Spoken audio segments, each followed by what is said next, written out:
আসসালামু আলাইকুম ওয়া রাহমাতুল্লাহি ওয়া বারাকাতুহু। একটি ছিল সেট এবং সেটের একটি পাগল চাকর ছিল। সেই চাকরের কাজ ছিল সে ওই সেটটি যখনই বাড়ি আসবে তখনই তাকে হাসির হাসির কৌতুক শুনিয়ে তাকে হাসানো। এটিই ছিল ওই চাকরের কাজ। তখন সে খুবই সুন্দর হাসির হাসির কৌতুক শোনাতো। তখন ওই সেটটি কি করলো, চাকরটিকে একটি লাঠি গিফট করলো।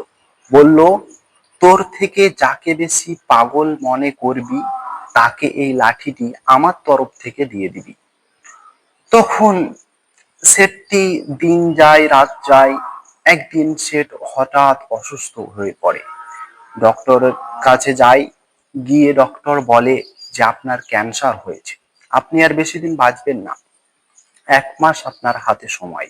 তখন সে খুবই চিন্তিত অবস্থায় সে বাড়ি ফিরে আসে। তারপর সেই চাকরটি প্রতিদিনের ন্যায় সেই দিনও হাসির হাসির কৌতুক শোনায়, কিন্তু তার মনের মধ্যে আর হাসি পাচ্ছে না। তখন চাকরটি জিজ্ঞেস করছে যে আপনি আজকে হাসছেন না, আপনার কি হয়েছে?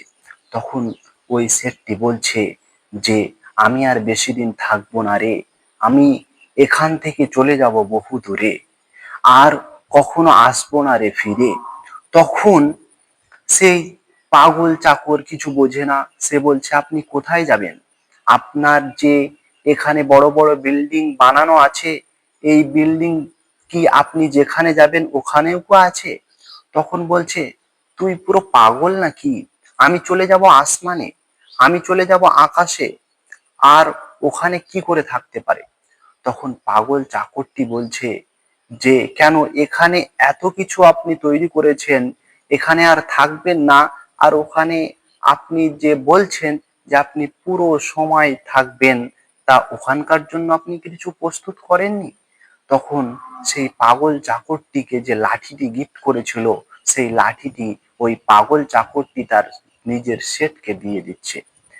তখন শেঠটি অবাক হয়ে জিজ্ঞেস করছে তুই আমাকে লাঠিটি দিচ্ছিস কেন? তোকে তো আমি দিতে বলেছিলাম, তোর থেকে যাকে পাগল দেখবি তাকে দিতে বলেছিলাম, তুই আজকে আমাকে লাঠিটি গিফট করছিস কেন?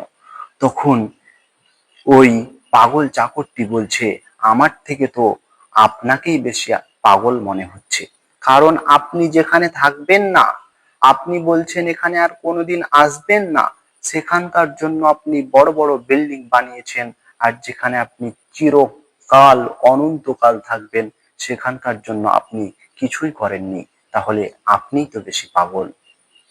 সম্মানিত দিনী ভাই, তাহলে এখান থেকে শিক্ষা নেওয়া যেতে পারে যে এটি শুধুমাত্র সামান্য কিছুক্ষণের মুহূর্ত, তাই যেখানে আমরা চিরস্থায়ী থাকব সেখানকার জন্য আমাদেরকে প্রস্তুত নিতে হবে।